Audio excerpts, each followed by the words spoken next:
আমরা লাস্ট দিন কোন পর্যন্ত পড়া শেষ করেছিলাম? শেষ টপিকটা কি ছিল কন্ট্রোল সিস্টেমের? আমাদের তো একটা ক্লাস মিসও হয়েছে। শেষ পর্যন্ত আমরা কোনটুকু দেখেছিলাম? লাস্ট টপিকটা কি ছিল? মনে আছে কারো? Ma'am, type of control system engineering. Type of control system engineering, আচ্ছা তাহলে সেটা আমরা দেখে ফেলছি। কন্ট্রোল সিস্টেমের যে বেসিক কি ধরনের ফিচার গুলো লাগবে বা কি ধরনের রিকোয়ারমেন্ট গুলো লাগবে সেগুলো কি দেখা হয়েছিল? টাইপস একটা অফস এর ভালো বা মধ্যে একটা জাস্ট ক্লাসিক্যাল রিকোয়ারমেন্ট। মেথডটা লিখা হয়েছিল 1 নাম্বার পয়েন্টটা। আচ্ছা, আচ্ছা, ক্লাসিক্যাল মেথডটা ব্যাক করেছিল। ঠিক আছে। ওকে, তাহলে আমরা কন্ট্রোল সিস্টেমের বাকি অংশটা শুরু করি। ক্লাসিক্যাল মেথড আমাদের কন্ট্রোল সিস্টেম ইঞ্জিনিয়ারিং এর যে কয়েকটা ভাগ আছে তার মধ্যে আমরা মেইনলি দেখবো হচ্ছে ক্লাসিক্যাল মেথড এবং পরের যেটা মডার্ন মেথড যেটা। এছাড়াও আরো অনেক রকম ডিভিশন করা সম্ভব control system engineering K. This not the control system, control system engineering. জায়গাটা আবার একবার একটু দেখে নেই এক লাখ জন্য।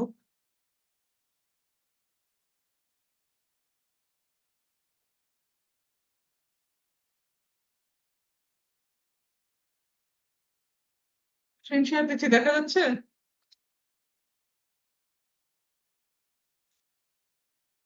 আমরা এখানে ছিলাম Yes, sir. Types of control engineering, যেখানে ছিল classical, modern control engineering, robust, optimal, adaptive, non linear and game theory. আমাদের মেইন ফাংশন হচ্ছে ক্লাসিক্যাল এবং মডার্ন কন্ট্রোল থিওরি নিয়ে বা কন্ট্রোল ইঞ্জিনিয়ারিং নিয়ে। ক্লাসিক্যাল কন্ট্রোল ইঞ্জিনিয়ারিং দিয়ে আমরা প্রথমে শুরু করব, যেখানে আমাদের অর্ডিনারি ডিফারেন্সিয়াল ইকুয়েশন দিয়ে আমরা আমাদের সিস্টেমটার ম্যাথমেটিক্যাল ডেরিভেশনটা আনবো বা ম্যাথমেটিক্যাল যে ডেফিনেশন সেটা থাকবে mainly ordinary differential equation base. এবং এটাকে ডিরেক্টলি ইউজ না করা হয়তো যাবে না, সেক্ষেত্রে এদেরকে ট্রান্সফর্ম করতে হবে, যেটা আসলে করা হবে ল্যাপ্লাস, ফুরিয়ার অথবা জেড ট্রান্সফর্ম ইউজ করে। এবং এখানকার একটা ইউনিক বিষয় হচ্ছে এটা সিঙ্গেল ইনপুট সিঙ্গেল আউটপুট নিয়ে ম্যাক্সিমাম সময় কাজ করবে। আর যদি এই জিনিসটা আমরা যদি মডার্ন কন্ট্রোল ইঞ্জিনিয়ারিং এর দিকে যখন যাব, পরের দিকে এসে সেই সময় হায়ার অর্ডার ডিফারেন্সিয়াল ইকুয়েশন কাজ করবে, যেখানে আসলে সিঙ্গেল ফার্স্ট অর্ডার না, হায়ার অর্ডার ডিফারেন্সিয়াল ইকুয়েশন হবে এবং সেই ডিফারেন্সিয়াল ইকুয়েশন গুলো দিয়ে সলভ করা হবে basically multiple input multiple output system. আর একই সাথে এই জায়গায় মানে মডার্ন কন্ট্রোল ইঞ্জিনিয়ারিং এর ল্যাপ্লাস অথবা ফুরিয়ার বা জেড ট্রান্সফর্ম এই ধরনের যে basic transformation time and frequency ডোমেইনের সেগুলো ইউজ করা সম্ভব হবে না। মাল্টিপল ইনপুট মাল্টিপল আউটপুটের জন্য লাগবে হচ্ছে স্টেট স্পেস ভেক্টর অথবা আইগেন ভ্যালু অথবা আইগেন ভেক্টর, এই টাইপের কিছু জিনিস। এরপরে যে জিনিসগুলো আছে, যে কন্ট্রোল ইঞ্জিনিয়ারিং এর যে বাকি মেথড গুলো আছে, ওগুলো আসলে আপাতত আমাদের প্র্যাকটিক্যালি আমরা এখানে দেখবো না, তবে এখানে এই লেকচারের মধ্যে দেওয়া আছে যে রোবাস্ট কন্ট্রোল ইঞ্জিনিয়ারিং, যেখানে আসলে সিস্টেমের চেঞ্জ হবে, পারফরমেন্স অফ দ্য সিস্টেম প্যারামিটারের সাথে এটার একটা অপটিমাইজেশন লাগবে। স্পেশালি যখন সিস্টেমটা ফিডব্যাক ইউজ করা হবে বা আমরা ক্লোজ লুপ কন্ট্রোল সিস্টেম দেখবো, ক্লোজ লুপ কন্ট্রোল সিস্টেমে যখন ফিডব্যাক আসবে ইনপুটের কাছে যে একটা ইরর কতখানি ইরর হয়েছে, সেটাকে অপটিমাইজ করার জন্য অবশ্যই আমাদের প্যারামিটার গুলোকে আবার রিডিস্ট্রিবিউট বা চেঞ্জ করতে হতে পারে, আমাদের সিস্টেমের কিছু এক্সট্রা ব্লক অ্যাড করতে হতে পারে। এই কাজটা করা যায় রোবাস্ট কন্ট্রোল সিস্টেমে, কারণ এখানে সুযোগ আছে এই সমস্যাগুলোকে দূর করার জন্য। সুযোগ আছে এই যে hence in robust control environment internal inaccuracy noise disturbance আর consider to reduce the fault in the system. এখানে সিস্টেমটার ফল্টটাকে রিডিউস করার জন্য চেষ্টা করার সুযোগ আছে। যেটা optimal control system, optimal control engineering এ প্রথমেই সিস্টেমটার প্রবলেমটাকে ফর্মুলেট করা হবে ম্যাথমেটিক্যালি, সেটা সবসময় আছে। ফিজিক্যাল কনস্ট্রেন্ট, পারফরমেন্স কনস্ট্রেন্ট এবং কস্ট ফাংশন এগুলোকে এখানে প্রথমে কনসিডার করে নিতে হবে। যেটা রোবাস্টে হচ্ছে আমরা অপটিমাইজ করতে পারবো পরে, আর অপটিমাল কন্ট্রোলে আগে এগুলো প্ল্যান গুলো করে নিয়ে দেন এই ডিজাইনটা করা হবে। Adaptive controller, the controllers employed adaptive controllers in which parameters are made adaptive by some mechanism. In this kind of controller, the additional loop of parameters adjustment is present in addition to the normal feedback loop process. আমরা যখন feedback system দেখবো বা কোন close loop control system দেখবো, সেখানে আমরা দেখবো যে আউটপুট থেকে একটা মানে ফিডব্যাক পাথ এসে ইনপুটের সাথে অ্যাড হচ্ছে। অ্যাডাপটিভ কন্ট্রোল ইঞ্জিনিয়ারিং এ এই ফিডব্যাক পাথের সাথে আরো একটা ফিডব্যাক পাথ থাকবে, যেখানে প্যারামিটার গুলোকে চেঞ্জ করার যে অপশনটা সেটা ফিডব্যাকের মতো আরেকটা লুপ করে অ্যাড করে দেওয়া হবে, যেটা রোবাস্ট বা অপটিমালে করা হচ্ছে না। নন লিনিয়ার কন্ট্রোল ইঞ্জিনিয়ারিং আমরা নর্মালি প্রথমে দেখা শুরু করবো লিনিয়ার টাইম ইনভ্যারিয়েন্ট ইকুয়েশন দিয়ে কন্ট্রোল ইঞ্জিনিয়ারিং, কিন্তু যখন নন লিনিয়ার সিস্টেমের জন্য যাবে মানে নন লিনিয়ার ইকুয়েশন গুলো আসবে তখন হচ্ছে নন লিনিয়ার কন্ট্রোল ইঞ্জিনিয়ারিংটাকে ইউজ করা হবে। আর লাস্ট অফ অল হচ্ছে গেম থিওরি, এটা কাইন্ড অফ একটু ডিফারেন্ট এদের সবার থেকে। Each system will have to reduce its cost function against the disturbances or noise. Hence, it is a study of conflict and cooperation. It is a little bit different. এটা আসলে robust এবং optimal control engineering এর একটা combination. এখানে প্যারামিটারটাকে optimise মানে পরবর্তীতে performance দেখে অপটিমাইজেশনের বিষয়টাও থাকবে। আবার একই সাথে প্রথমেই অপটিমাল কন্ট্রোল ইঞ্জিনিয়ারিং এর মতো কস্ট ফাংশন এবং আমার যে নয়েজ গুলো আছে বা যে সমস্যাগুলো হতে পারে ডিস্টারবেন্স গুলো হতে পারে সেগুলোকে কনসিডার করে নিয়ে প্রথমে ম্যাথমেটিক্যাল ডেরিভেশনটা করতে হবে, ম্যাথমেটিক্যাল ডেফিনেশনটা দিতে হবে সিস্টেমটা। পরবর্তীতে আবার রোবোস্ট ইঞ্জিনিয়ারিং এর মতো প্যারামিটার অপটিমাইজেশনেরও সুযোগ থাকবে। তো এটা আসলে দুটোর কম্বিনেশন, এটাকে বলা হচ্ছে গেম থিওরি। আমাদের মেইনলি লাগবে হচ্ছে ক্লাসিক্যাল কন্ট্রোল ইঞ্জিনিয়ারিং এবং মডার্ন কন্ট্রোল ইঞ্জিনিয়ারিং। আমরা শুরু করবো ক্লাসিক্যাল দিয়ে। তো এ পর্যন্ত যদি বোঝা যায়, এরপরে আমাদের একটা কন্ট্রোলিং সিস্টেমের বেসিক কি কি রিকোয়ারমেন্ট সেটা কি আমরা দেখেছিলাম? স্যার ওটা মনে হয় সেকশন বি তে পড়ানো হয়েছে স্যার, আমাদেরকে অতটুকু হ্যাঁ, যাওয়া আমি হয়নি স্যার। ওইটাই ভাবছি যে দুটার মধ্যে মানে মিক্সড হয়ে যাচ্ছে। আচ্ছা, সমস্যা নেই, এটা আমি শেয়ার করে দিব, সো পেয়ে যাবো। আচ্ছা, তো requirement of a good control system এখানে কি কি আছে? প্রথমটা হচ্ছে অ্যাকুরেসি। অবশ্যই accuracy is the tolerance of the instrument and defines the limits of period. Accuracy, sensitivity, noise, stability, এই যে জিনিসগুলো আরো কয়েকটা আছে, এগুলো হচ্ছে একটা গুড কন্ট্রোল সিস্টেম ইঞ্জিনিয়ারিং এর বা কন্ট্রোল সিস্টেমের requirement. Accuracy, sensitivity, noise, stability, bandwidth, speed and oscillation. প্রথমটা হচ্ছে অ্যাকুরেসি। অবশ্যই আমরা চাই আমার সিস্টেমের ডিজায়ার্ড আউটপুটটা যেন অ্যাকুরেট হয়। আমরা একদম প্রথম দিন যে লিফটের যে এক্সাম্পলটা নিয়ে আলোচনা করছিলাম, আমার লিফটে উঠার পরে আমি ইনপুট দিলাম হচ্ছে লেভেল 4 এ যাব, কিন্তু আমার লিফটটা লেভেল 3 আর 4 এর মাঝখানে এসে থেমে গেল। তার মানে আমার সিস্টেম কিন্তু অ্যাকুরেট না। সে তার থামার কথা ছিল লেভেল 4 এ গিয়ে। আবার হতে পারে যে লেভেল 4 এ এসে থামছে, কিন্তু এত দ্রুত এসে থামছে যে ভিতরে যারা প্যাসেঞ্জার আছে তাদের জন্য বিষয়টা ডিফিকাল্ট হয়ে গেল বা তাদের জন্য আনকমফোর্টেবল হলো, সেটাও কোনো অ্যাকুরেট সিস্টেম হবে না। তো অ্যাকুরেসি হচ্ছে আমাদের কন্ট্রোল সিস্টেম ইঞ্জিনিয়ারিং এর জন্য অন্যতম গুরুত্বপূর্ণ একটা বিষয় বা তার একটা গুরুত্বপূর্ণ ফিচার। তবে হ্যাঁ, সবসময় যে আমি সিস্টেমকে একদম পারফেক্টলি অ্যাকুরেট করতে পারবো বা আমার লাগবেই করা এমন না। যেসব সিস্টেম আমাকে অ্যাকুরেট করার জন্য যতটুকু দরকার আমাকে ততটুকু যেন করা সম্ভব হয়, but accuracy is a main one of the major issue. Then sensitivity, always changing with the changing surrounding condition. যদি এরকম হয় যে আমার সিস্টেমের আমি প্রথমবার আউটপুট আসার আগেই আমার সিস্টেমের প্যারামিটার গুলো চেঞ্জ হয়ে যাচ্ছে টেম্পারেচারের সাথে রিলেটেড হয়ে অথবা ইন্টারনাল ডিস্টারবেন্সের কারণে, তাহলে তো আমি ফার্স্টেই আমার আউটপুটটা আমি ডিজায়ার্ড আউটপুট পাবো না, বা সেটাকে নিয়ে যে আমি পরবর্তীতে ফিডব্যাক দিয়ে আবার এটা অপটিমাইজ করবো সেই সুযোগটা তো প্রথমেই নষ্ট হয়ে যাবে যদি আমার প্যারামিটার গুলো সেন্সিটিভ হয় বেশি ইন্টারনাল ডিস্টারবেন্স এবং এক্সটার্নাল ডিস্টারবেন্স দিয়ে।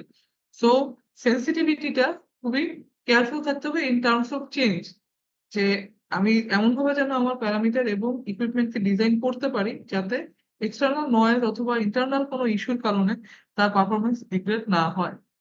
এরপর হচ্ছে নয়েজ। অবভিয়াসলি যত কম নয়েজ হবে তত বেশি আমার আউটপুটটা ভালো হবে, এবং আমরা দেখবো যে ওপেন লুপ সিস্টেম গুলোতে নয়েজ সহই অ্যাম্পলিফাই হয়ে যাবে, যদিও ক্লোজ লুপ সিস্টেমে পরবর্তীতে আবার নয়েজ রিডাকশনের একটা সুযোগ থাকে। So noise is a big issue for control engineering, এবং এটা অবশ্যই রিডিউসড অ্যামাউন্টে থাকাটাই বেটার। এরপর হচ্ছে স্ট্যাবিলিটি। আমরা দেখবো কন্ট্রোল সিস্টেম ডিজাইন করার তিনটা ক্রাইটেরিয়া থাকে। একটা হচ্ছে ট্রানজিয়েন্ট রেসপন্স, তারপরে হচ্ছে তার steady state error reduction or steady state response, যেটা লাস্ট অফ অল হচ্ছে স্ট্যাবিলিটি। জেনারেলি এবং আইডিয়ালি কন্ট্রোল সিস্টেমকে স্টেবল হিসেবে ডিজাইন করতে হয়, মানে আনস্টেবল মানে ইন্টেনশনালি আনস্টেবল কন্ট্রোল সিস্টেম কখনো ডিজাইন করা হয় না। আমাদের টার্গেট থাকবে সবসময় আমরা যেন স্টেবল কন্ট্রোল সিস্টেম ডিজাইন করতে পারি, এবং তার জন্য যা যা করা দরকার প্যারামিটার অপটিমাইজেশন সেটা আমাদের করতে হবে। It is an important characteristic of the control system. For the bounded input signal, the output must be bounded. If the input is zero, then the output must be zero. Then such a control system is said to be a stable system. যেটা বলা হচ্ছে ইনপুটটাও unbound হবে না, আউটপুটটাও unbound হবে না। আমি ওইভাবে কখনোই সিস্টেম ডিজাইন করতে চাবো না যেটাকে আমি কন্ট্রোল করতে পারবো না। কন্ট্রোল মানেই হচ্ছে আমাকে তাহলে স্টেবিলিটি আনতে হবে, আদারওয়াইজ সেটা কন্ট্রোল হলো না। তারপর হচ্ছে bandwidth. Operating frequency range decides the bandwidth of the control system. Bandwidth should be large as possible for the frequency response of a good control system. Bandwidth যতটা বেশি হবে আমাদের জন্য ফ্রিকোয়েন্সি রেসপন্সটাকে ডিসাইড করাটাও ততটা সহজ হবে। এই জন্য কন্ট্রোল ইঞ্জিনিয়ারিং এর নর্মাল ট্রেডিশন হচ্ছে ব্যান্ডউইথটাকে লার্জ রাখার চেষ্টা করা, তবে এটাও ডিপেন্ড করে সিস্টেমের প্যারামিটার এবং প্রয়োজনীয়তার উপরে। Speed, it is a time taken by the control system to achieve stable output. এখানে কিন্তু ফিক্সড বলা আছে, আমি স্টেবল আউটপুটে যেতে আমার যে পরিমাণ সময় লাগবে সেটাই বেসিক্যালি আমার স্পিড হিসেবে কনসিডার হবে। আমি খুব দ্রুত চলে আসলাম কিন্তু আমি সিস্টেমটা স্টেবলই করতে পারি নাই, তাহলে সেটাকে আমি আমার গুড স্পিড বা আমার সিস্টেমের গুড রিকোয়ারমেন্ট অফ স্পিড বলতে পারবো না। Last of all, oscillation, small number of oscillations or constant oscillation of output tends to indicate the system to be stable. এমন হতে পারে যে আমি যেটা বলছি যে আমার সিস্টেমটাকে স্টেবল করা মানে একদম ফিক্সড রেজাল্ট চলে আসলো, সেরকম নাও হতে পারে।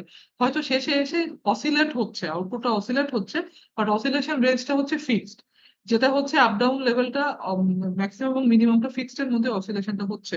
সেক্ষেত্রেও আমরা ধরে নিব সিস্টেমটা স্টেবল। কিন্তু একবার খুব বেশি ম্যাক্সিমামে চলে যাচ্ছে, খুব কম মিনিমামে চলে আসতেছে, সেই অবস্থায় থাকলে সেটাকে আমি স্টেবল অসিলেশন বলবো না বা আউটপুটটাকেও স্টেবল বলতে পারবো না। সো আউটপুটে অসিলেশন থাকলেই যে সিস্টেমটা স্টেবল না বিষয়টা তা না, সিস্টেমটা স্টেবল হতে পারবে কিন্তু অসিলেশন লেভেলটাকে ফিক্সড হতে হবে, এটা হচ্ছে বিষয়। তো এটা হচ্ছে requirements of a good control system. এবার আমরা কিছু এক্সাম্পল দেখতে পারি যে কন্ট্রোল সিস্টেম ইঞ্জিনিয়ারিং কোন কোন জায়গায় ইউজ হচ্ছে। কন্ট্রোল সিস্টেমের এক্সাম্পল কি কি, কোন কোন ফিল্ডে আসলে আমরা এখন কন্ট্রোল নিয়ে কাজ করি। আসলে সারা আগেও বলছি, প্রথম দিনই ক্লাসে বলছি যে ন্যাচারাল সিস্টেমটাই কন্ট্রোল ইঞ্জিনিয়ারিং। আমরা সবাই কন্ট্রোল সিস্টেমের আওতাতে, সেটা গড গিভেন অর আমরা এখন আর্টিফিশিয়াল কন্ট্রোল সিস্টেম তৈরি করবো। So god given control system নিয়ে তো আসলে আমাদের পড়ার কিছু নাই, তার আগে থেকে ফিক্স করা। আমাদের যেটা দেখার বিষয় সেটা হচ্ছে এখন আমরা আর্টিফিশিয়ালি যে কন্ট্রোল অ্যাপ্লিকেশন গুলো কোথায় কোথায় আছে সেগুলো দেখার একটা ইস্যু। প্রথমটা হচ্ছে manufacturing and production process. Factories, mills, other manufacturing faculty, যত রকম ম্যানুফ্যাকচারিং ফ্যাসিলিটি আছে, বড় বড় গাড়ির শোরুম থেকে শুরু করে ছোট ছোট একদম আমরা যে মাঝে মধ্যেই যে ধরা পড়ে, কি বলো, এই যে আমাদের দেশে ভেজাল জুস বানায়, জুসের ফ্যাক্টরি, সেই সব জায়গায় কিন্তু আলটিমেটলি কন্ট্রোল ইঞ্জিনিয়ারিং। ওখানে সব জায়গাতেই ফিক্সড করে দেওয়া আছে যে এই জিনিসগুলো অ্যাড হবে, এইগুলো জিনিসপাতি বের হয়ে আসবে। পরবর্তীতে যত কমপ্লেক্স সিস্টেম তত বেশি এর error detection criteria, error detection process, এবং তার মাধ্যমে অপটিমাইজ হয়ে হয়ে আমাদের ফাইনাল প্রোডাক্ট গুলো বাজারে আসতেছে। আমরা যা দৈনন্দিন যা ইউজ করতেছি মানে একদম হাতে বানানো ছাড়া অন্যান্য সবকিছুই কিন্তু আসলে কন্ট্রোলের অবদান। এই যে আজকে আমরা অনলাইনে বসে ক্লাস করছি, যা যা আমাদের ইকুইপমেন্ট লাগছে তার সবকিছুই কিন্তু তৈরি হচ্ছে আলটিমেটলি কন্ট্রোল সিস্টেম ইঞ্জিনিয়ারিং এর বেসিক ল গুলাকে ফলো করে। কারণ এই ধরনের huge range of manufacturing process কখনোই হ্যান্ডমেড সম্ভব না, এটা অবশ্যই হতে হবে মেশিন মেড, এবং মেশিন মানে এখন কন্ট্রোল ইঞ্জিনিয়ারিং। এরপর হচ্ছে building and home automation. Control system are used to automate and control various systems in building such as lighting, heating and air conditioning and security. Air condition হচ্ছে control engineering এর one of the best example. Air condition system আমরা যে use করছি, আমরা একটা temperature set করে দিচ্ছি, এরপরে সেই মেশিনটা নিজের দায়িত্বে সে কখনো কুলার কুলার অন করছে, কখনো সে ফ্যানের কন্ডিশনটা চেঞ্জ করছে। আর যদি এমন মানে এবং একটা নির্দিষ্ট টেম্পারেচার ধরে রাখছে, এই যে বিষয়গুলো এগুলো আসলে কন্ট্রোল সিস্টেম রিলেটেড।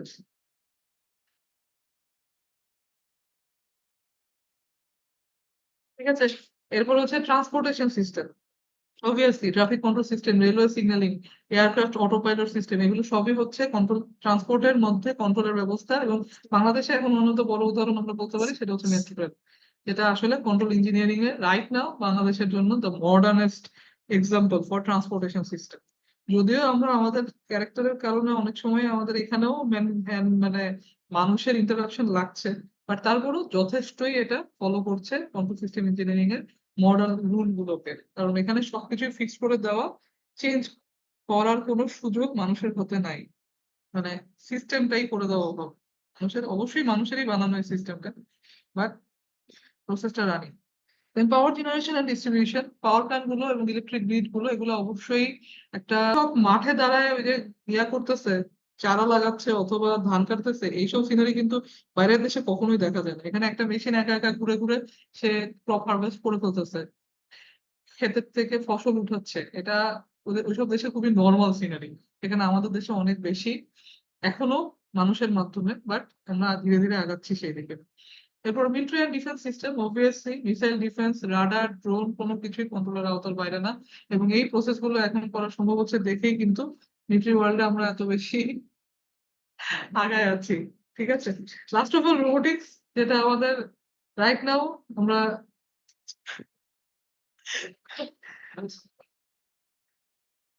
তোমরা কি অলরেডি এআই ক্লাস শুরু করে দিছো, তাই না? প্রফেসরের সাথে, তাই তো? আর্টিফিশিয়াল ইন্টেলিজেন্স এবং রোবোটিক্স, যেটা জি হচ্ছে ম্যাম। কন্ট্রোল ইঞ্জিনিয়ারিং এর মানে লেটেস্ট উদাহরণ বলতে পারি আমরা, তাই তো? এই যে যে রোবট গুলো তৈরি করা হচ্ছে বা যাদেরকে দিয়ে যেভাবে এদেরকে ডোমিনেট করা হচ্ছে, এর কোনো কিছুই কি আমরা কন্ট্রোল ছাড়া করতে পারবো? হ্যাঁ, আমরা বাইরে থেকে দেখি যে অনেক রকম সিস্টেম এখানে দেওয়া হচ্ছে, বাট এদের ইন্টারনাল কম্বিনেশনটা, এই যে আউটপুট এবং ইনপুটের মধ্যে যে রিলেশনটা, এই যে সিস্টেমটা, এটাকে আসলে ওভারঅল এইটাই হচ্ছে সেই কন্ট্রোল সিস্টেম, যার মধ্যে সবকিছুই ইনক্লুডেড, সবকিছু ধরেই আমরা কাজ করবো। সো আলটিমেটলি আমাদের কন্ট্রোল ইঞ্জিনিয়ারিং দিয়েই কিন্তু আমরা বেঁচে আছি, সত্যি কথা বলতে। এই যে আজকে আমরা সবাই মিলে ক্লাস করছি, কথা বলছি, এর পিছনে কিন্তু গড গিভেন কন্ট্রোল সিস্টেম, তাই তো? আমি কথা বলছি, তোমরা শুনছো, এই যে তোমাদের আমাদের যে রিফ্লেক্স গুলো সবকিছুই কিন্তু আগে থেকেই প্ল্যান করা, ওভাবেই সিস্টেম করা আছে। তো কন্ট্রোলের বাইরে কেউই না। আর আলটিমেট ওই যে যেটা বললাম, কন্ট্রোল সিস্টেম ইঞ্জিনিয়ারিং এর one of the best feature or necessity হচ্ছে, বা শেষ কথা হচ্ছে, আমাকে স্টেবল কন্ট্রোল সিস্টেম তৈরি করতে হবে। আমি স্টেবিলিটি চাই না। তো এটা আমাদের আর্টিফিশিয়াল কন্ট্রোল সিস্টেমের জন্য প্রযোজ্য, আর ন্যাচারাল গুলো তো অবশ্যই কন্ট্রোল অবস্থাতেই আছে। আমরা হয়তো বুঝতে পারি না বা আমরা বোঝার সুযোগ পাই না, বাট বাস্তবতা হচ্ছে মানুষের জন্ম থেকে মৃত্যু পর্যন্ত পুরাটাই কিন্তু কন্ট্রোল সিস্টেম ইঞ্জিনিয়ারিং এর আওতায়। ঠিক আছে? সেগুলো হচ্ছে আমাদের কন্ট্রোল ইঞ্জিনিয়ারিং এর একদম বেসিক কথাবার্তা, যেগুলো আমাদের মানে ক্লাসে শুরুর জন্য লাগছে। আমাদের মেয়ে, আমরা যখন পড়ায় চলে যাব, আমাদের বই তো, যেটা বইয়ের সফট কপি সবাই ক্লাস থেকে নিছো?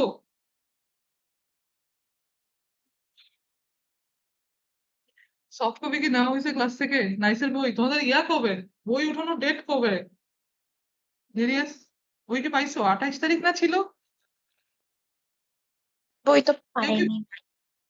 বই পাও নাই? কেউ কি বই উঠাইতে গেছো আদৌ নাকি? 28 এপ্রিলে নাইস। ছিল নাকি? নাইসের বই ছিল না লাইব্রেরিতে? যদি না থাকে তাহলে কিন্তু এই যে সফট কপি তো দিয়েই দিচ্ছি, 7th এডিশন, এটাই আমরা ফলো করব। সাথে তো আমি লেকচার দিবই, লেকচার নোট থাকবে। সো আমাদের বেসিক কন্ট্রোলের আইডিয়া গুলো এরকম। আমাদের পরবর্তী শুরু করার বিষয় হচ্ছে close loop system and open loop system, তাদের ব্লক ডায়াগ্রাম এবং তাদের মধ্যে যে ডিফারেন্স, এইটা হচ্ছে আমাদের কন্ট্রোল ইঞ্জিনিয়ারিং এর মানে কন্ট্রোল সিস্টেমের পরে আমাদের পড়ালেখার মধ্যে ফার্স্ট অংশ এটা। ওপেন লুপ সিস্টেম এবং ক্লোজ লুপ সিস্টেম, আমি এর প্রথম দিন ক্লাসে মনে হয় বলেছিলাম যে ওপেন কারা এবং ক্লোজ কারা, কথা হয়েছিল এই নিয়ে। তাহলে পরের ক্লাস কখন? 11টা 10-এ? কার সাথে? ফাতা স্যারের সাথে?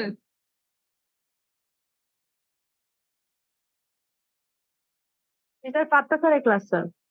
ফাতা স্যারের ক্লাস হচ্ছে। আচ্ছা, আমরা জাস্ট একটু আজকে আরেকটু শেষ করে ওপেন লুপের ক্লোজ লুপের ব্লক ডায়াগ্রাম গুলো দেখি, আগামী দিন আমরা আবার কন্টিনিউ করবো। এই যে স্ক্রিনটা শেয়ার দিই।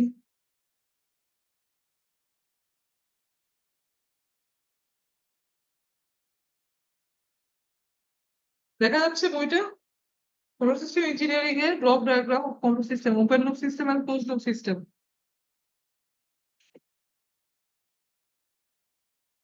ওপেন লুপ সিস্টেমের ব্লক ডায়াগ্রামটা দেখি এবং ক্লোজ লুপ, একদম বেসিক যে প্রথম পার্থক্যটা দেখা যাচ্ছে সেখানে হচ্ছে ফিডব্যাক পাথ, তাই তো?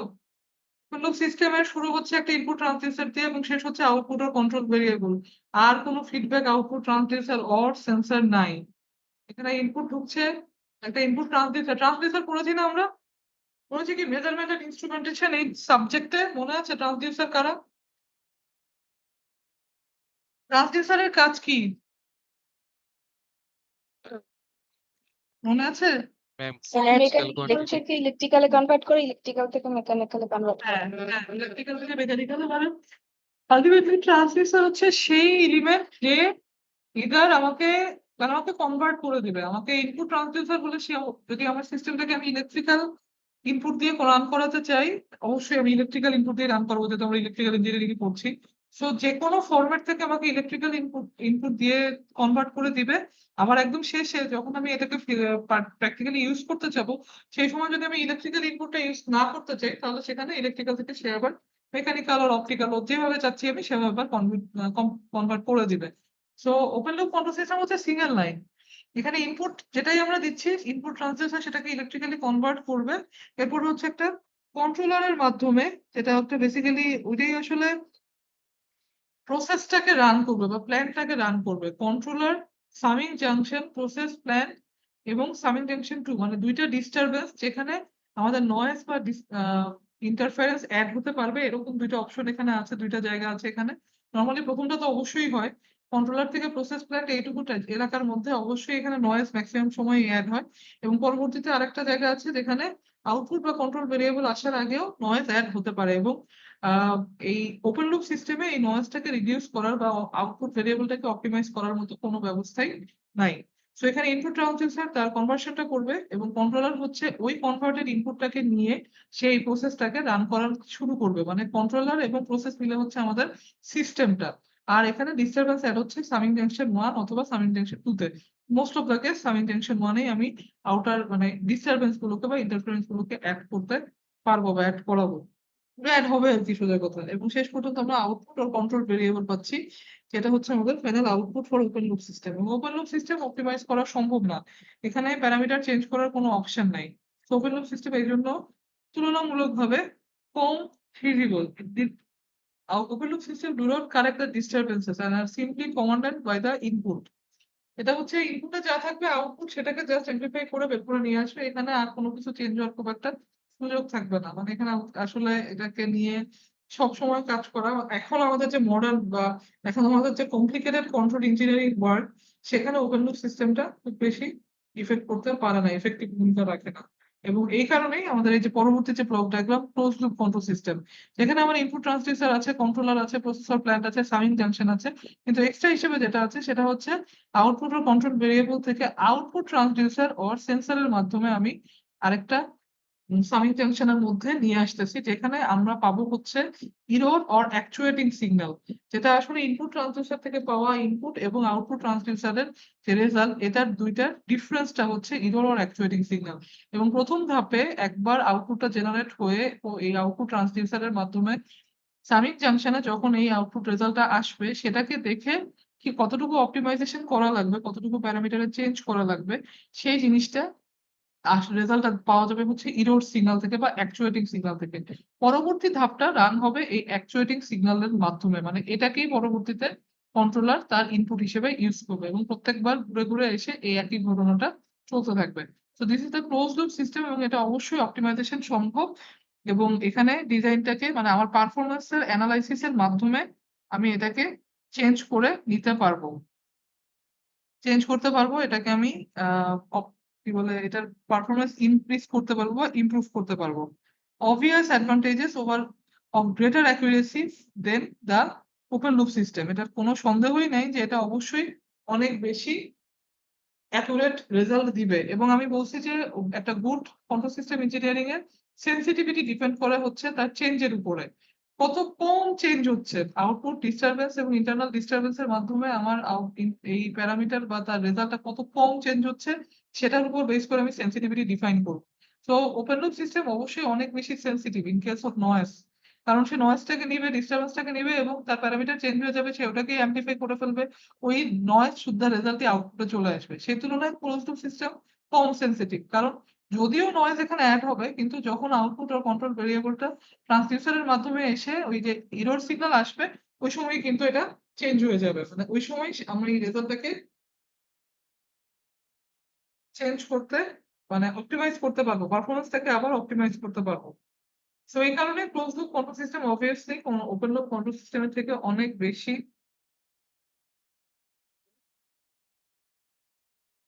বেশি এফেক্টিভ বা ইউজ করার জন্য অনেক বেশি হ্যান্ডি, বা এখন আমাদের আসলে এটা ছাড়া কোনো উপায় নেই সোজা কথা। আমরা মেইনলি এখন ক্লোজ লুপ কন্ট্রোল সিস্টেমের দিকেই বেশি আছি। সেটা হচ্ছে আমাদের ওপেন লুপ এবং ক্লোজ লুপের বেসিক আইডিয়া। আমরা যদি একটা ডিফারেন্স দেখিয়ে দিই দুজনের মধ্যে, open loop control system, close loop control system, আরো একটা ডিফারেন্স আছে, এটা ওই লেকচার 1 এর মধ্যে আছে, এখানে যেগুলো এক্সট্রা আছে। Control action is independent of output, সেটা হচ্ছে আমার ওপেন লুপ কন্ট্রোল সিস্টেমের জন্য। আর ক্লোজ লুপ কন্ট্রোল সিস্টেমে control action depends on output. কারণ আলটিমেটলি আউটপুটের যে রেজাল্ট, আউটপুটের যে ফিডব্যাক সেটাই আমাকে ক্লোজড লুপ কন্ট্রোল সিস্টেমের পরবর্তী ধাপে ইনপুট হিসেবে ইউজ করতে হবে। Sensitivity is high, যেটা বললাম, sensitivity is very less to external disturbance. It is used where inputs to the system are known ahead of time. It can be used where inputs to the system not known ahead of time. Control আগেই বলা হলো open loop control system হচ্ছে input based. ইনপুটটার উপরে open লুপের output depend করবে। So input যদি না জানা থাকে open loop control system design করা সম্ভব না।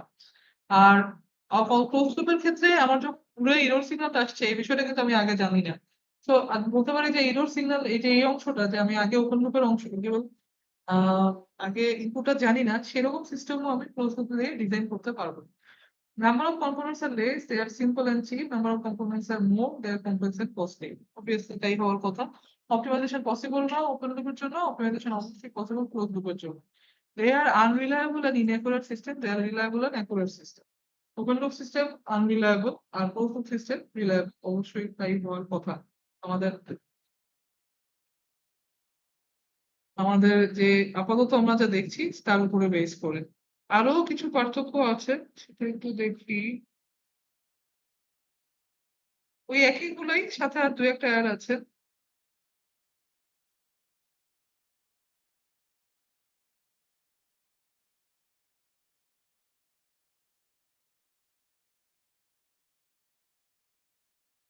সিস্টেমের আর যে বেসিক যেগুলো জানলাম তার সাথে আমরা যদি আরেকটু অ্যাড করি, এই যে এখানে আছে আমরা বেসিক আইডিয়া থেকে দেখেছি ওপেন লুপে কোনো ফিডব্যাক নাই, ক্লোজ লুপে ফিডব্যাক আছে। ওপেন লুপে এরর ডিটেক্টর নাই, কিন্তু ক্লোজ লুপে এরর ডিটেক্টর থাকবে, যেটা বেসিক্যালি আমি সামিং অ্যাকশন যেখানে হচ্ছে এরর or অ্যাকচুয়েটিং সিগন্যাল যেখানে হচ্ছে ওই জায়গাটার কথাই এখানে উল্লেখ করা হচ্ছে। Open loop it is a stable one, it may become unstable. এই জায়গাটা আসলে দুজনের ক্ষেত্রেই প্রযোজ্য। এইটা ওপেন লুপটাও আনস্টেবল হতে পারে, আবার ক্লোজ লুপ তো অবশ্যই আমরা স্টেবল বলেই ডিজাইন করি। Easy to construct, complicated construction, ওটা তোমরা আগেই দেখলাম। ওপেন লুপটা ইকোনমিক্যাল কারণ এখানে এলিমেন্ট কম লাগছে, কিন্তু ক্লোজ লুপে এলিমেন্ট সংখ্যা বেশি। ওপেন লুপের ব্যান্ডউইথ কম, ক্লোজ লুপের ব্যান্ডউইথটা বেশি, যেটা আমরা ব্যান্ডউইথ রিকোয়ারমেন্ট একটা ছিল আমাদের গুড কন্ট্রোল সিস্টেমের জন্য। অ্যাকুরেসির কথা আগেই বলা হলো, মেইনটেনেন্স কম লাগবে ওপেন লুপে, ক্লোজ লুপে বেশি মেইনটেনেন্স লাগবে। বাট ক্লোজ লুপের যেটা সুবিধা সেটা হচ্ছে ওপেন লুপের ক্ষেত্রে অনেক সময় দেখা যাবে যে পুরো জিনিসটাই আমাকে আমি তো অপটিমাইজ করতে পারবো না, কাজে আমার রেজাল্ট যদি খারাপ হতে থাকে তার মানে পুরো সিস্টেমটাকেই আমার বাদ দিয়ে নতুন করে সিস্টেম ডিজাইন করতে হবে আবার। আর ক্লোজ লুপে যেহেতু অপটিমাইজেশন সম্ভব, সেক্ষেত্রে আমাকে পুরো সিস্টেমটাকেই অবসলিট করে দিতে হবে না। উদাহরণ হচ্ছে ওপেন লুপের ক্ষেত্রে হ্যান্ড ড্রায়ার, টি মেকার, আর ক্লোজ লুপের ক্ষেত্রে সার্ভো ভোল্টেজ স্টেবিলাইজার, পার্সপিরেশন। এই ধরনের মানে যেসব সিস্টেমের ক্ষেত্রে আমার সিস্টেমের ফিডব্যাক নিয়ে তার রেজাল্টটাকে ইমপ্রুভ করার সুযোগ থাকে, পারফরমেন্স ইমপ্রুভ করার সুযোগ থাকে, সেগুলাই আসলে ক্লোজ লুপ। আর যেগুলোতে সুযোগ থাকছে না, যেমন আমি টি মেকারের কথা বলছি বা ইলেকট্রিক কেটলি যদি আমরা চিন্তা করি, একবার পানিটা গরম হয়ে গিয়ে আমার সিস্টেমটাকে ক্লোজ করে ফেলছে, অটোমেটিকলি এটা ক্লোজ হয়ে যাচ্ছে। কিন্তু পানির গরম হওয়া বা চাটা কতটুকু ভালো খারাপ এইসব ফিডব্যাক কিন্তু আলটিমেটলি এই জায়গায় ইউজ করার কোনো সুযোগ আর নাই, এটা একবার হয়ে গেলে কাজটা শেষ, এটুকুই শেষ। তো এই জন্য ওপেন লুপ এবং ক্লোজ লুপ কন্ট্রোল সিস্টেমের এই হচ্ছে বেসিক কিছু ডিফারেন্স। তো এই যে দুই রকমের দুই জায়গায় এই ডিফারেন্সটা আছে, আমি এটা দিয়ে দিব এক্সামে যদি আসে, দুইটা মিলে কমন পয়েন্ট বাদ দিয়ে যেগুলো আলাদা পয়েন্ট আছে সেগুলোকে দিয়ে ডিফারেন্স গুলো লিখতে হবে। আজকে আপাতত আমাদের এই পর্যন্ত থাক। আগামী দিন আমাদের যে 2 পিরিয়ড ক্লাস আছে, আমরা ল্যাপ্লাস ট্রান্সফর্ম দিয়ে শুরু করব। আমাদের সেকেন্ড চ্যাপ্টার যেটা সেটা শুরু হবে। ফার্স্ট চ্যাপ্টারে এগুলাই মোটামুটি বিষয়, এবং ফার্স্ট চ্যাপ্টারে যে লাস্ট দুইটা টপিক ওপেন লুপ এবং close loop control system with that flow block diagram and differences, that will be the major topic for this chapter. আরো আছে আরেকটু জিনিস আছে যেটা আমরা আগামী দিন ইনশাআল্লাহ দেখব। ঠিক আছে, আজকে আপাতত এ পর্যন্তই। আসসালামু আলাইকুম। অ্যাটেন্ডেন্সটা দিতে পারিনি। করলে ভালো হতো স্যার, সব নোট করতে পারি নাই স্যার। বুঝি নাই টপিক গুলো ডকুমেন্ট